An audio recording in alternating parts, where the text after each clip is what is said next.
Olá, crianças! Tudo bem com vocês? Hoje a nossa aula será de Geografia e iremos dar início às nossas investigações sobre a região Nordeste do país. Vamos conhecer um pouco sobre a história dessa região. O início da sua história. Em 22 de abril de 1500, Pedro Álvares Cabral desembarcou em Porto Seguro, na Bahia. Então, a gente pode dizer que a história do nosso país, do Brasil, está diretamente relacionada com a história da nossa região, da região Nordeste, porque os colonizadores portugueses chegaram aqui ao território onde hoje é o Brasil, através do mar, né? E desembarcaram na Bahia, no nosso estado. Durante os primeiros 30 anos, os colonizadores exploraram o pau-brasil, a árvore encontrada nas matas do litoral. Então, eles permaneceram na costa litorânea do Brasil, explorando, né, o pau-brasil. O pau-brasil, uma árvore encontrada em grande quantidade, hoje não mais porque ela foi devastada, mas naquela época muito encontrada aqui no Brasil, e dela é retirado um líquido, né, utilizado para o tingimento de tecidos. Então, essa madeira era levada para a Europa e vendida lá. Então, foi a primeira atividade econômica realizada pelos portugueses aqui no Brasil. No processo de colonização do território brasileiro, a região Nordeste foi ocupada pelos engenhos de cana-de-açúcar. Então, a gente pode dizer que a produção de açúcar foi a segunda atividade econômica do Brasil colonial, e os engenhos eles foram construídos principalmente no litoral, e muitos deles, e a maioria deles, aqui na região Nordeste. Outras atividades econômicas, agora nos séculos XVI e XVII, pecuária, criação de gado. No início, os animais foram criados perto dos engenhos de cana-de-açúcar.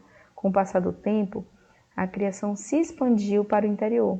Então, como a gente falou inicialmente, com a chegada dos portugueses aqui, não houve uma intenção de exploração do interior do território. Eles ficaram mais aqui na costa litorânea, mas com o passar do tempo, e principalmente com essas atividades econômicas de pecuária e agricultura, como por exemplo o cultivo de algodão, aos poucos, de maneira gradativa, foram adentrando o território brasileiro, ou seja, expandindo para o interior. O povoamento. Povoados e vilas se formaram principalmente no litoral. Então, os portugueses chegaram no Brasil através do mar, permaneceram por 30 anos explorando o pau-brasil na costa litorânea e, posteriormente, o cultivo da cana-de-açúcar. Então, como eu já falei, os engenhos eles foram construídos na região Nordeste, principalmente, no litoral. Então, as primeiras vilas, os primeiros povoados também se formaram no litoral.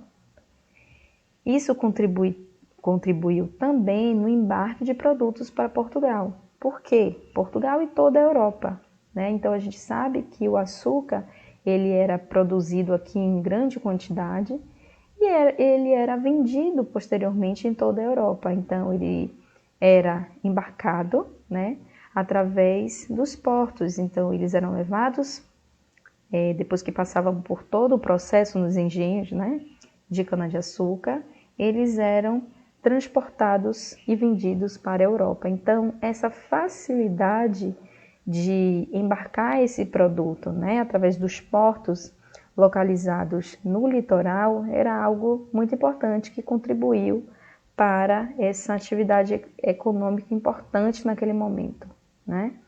Uma das vilas mais importantes foi Olinda, fundada em 1535.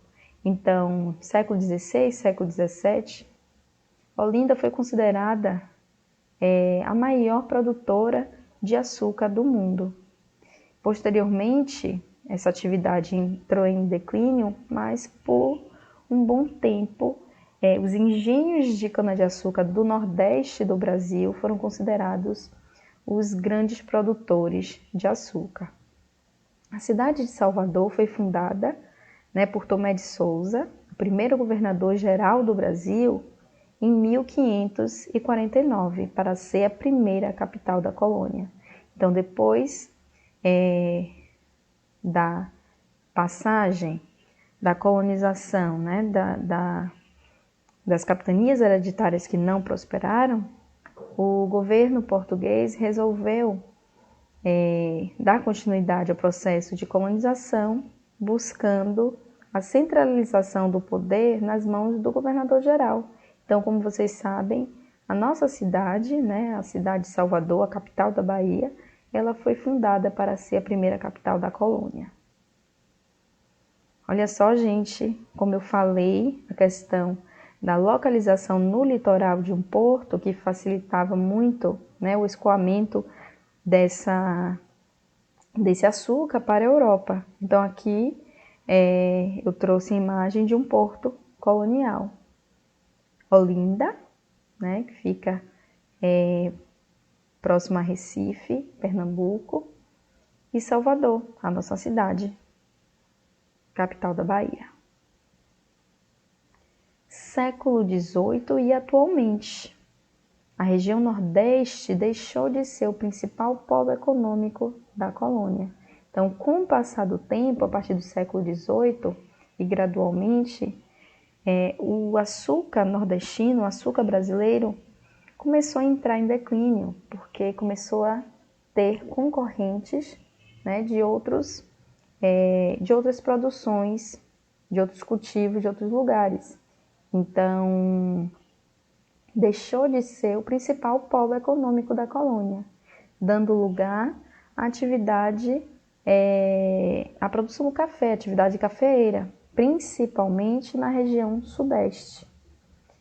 Então, houve uma mudança aí de importância, Então, a região Nordeste perdeu sua importância econômica para a região Sudeste por conta do declínio do açúcar e apogeu do café. Atualmente, a região Nordeste é marcada por muitos contrastes. Ou seja, o que significa contrastes? Diferenças, certo? Em razão da diversidade de aspectos naturais, isso a gente vai ver com mais detalhes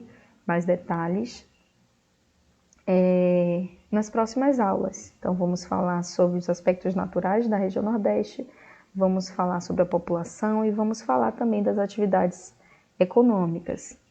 O interior, ele tem a característica de ser menos populoso e desenvolvido, e menos desenvolvido também. Já o litoral, ele é mais populoso e ele é mais desenvolvido, possuindo importantes centros urbanos, comerciais e industriais. Então, gente, o fato do interior ele ser menos populoso e menos desenvolvido tem relação com essa história da região Nordeste que eu estou conversando com vocês hoje. Então, o fato de essas atividades econômicas acontecerem a partir do litoral, o fato dos portugueses terem chegado e permanecendo aqui por muito tempo no litoral, indo aos poucos para o interior, fez com que o litoral ele fosse mais populoso e mais desenvolvido. A região Nordeste, a nossa região, é a região que possui o maior número de estados, possui 9 estados ao todo. Olha só, gente, trouxe aqui para vocês as siglas, para vocês irem se acostumando, relembrando que a gente sempre vai colocar com letras maiúsculas, Letra bastão. Então, a gente tem aqui Maranhão, Piauí, Ceará, Rio Grande do Norte, Paraíba, Pernambuco, Alagoas, Sergipe e Bahia. Olha só, Bahia, Salvador, nosso estado, Sergipe, Aracaju, Alagoas, capital Maceió, Pernambuco, Recife, Paraíba, João Pessoa, Rio Grande do Norte, Natal, Ceará, Fortaleza, Piauí, Teresina, Maranhão, São Luís. Então, gente, se vocês forem observar, esse pontinho preto aqui representa a localização dessas capitais que eu acabei de falar para vocês. Observem a posição de todas elas e observem aqui Teresina. Então, é a única capital nordestina, né, de todos os estados do Nordeste, onde não está localizada no litoral, ou seja, Teresina não é banhada pelo mar, ou seja, não está aqui no litoral do Piauí, tá certo? Então, gente, espero ter ajudado vocês a entender um pouco mais sobre a história da nossa região, da região Nordeste, que é a região onde nós vivemos e que é muito importante que a gente conheça a sua história, tá certo? Na próxima aula vamos falar sobre os aspectos naturais da região Nordeste. Um beijo para vocês, até a próxima aula.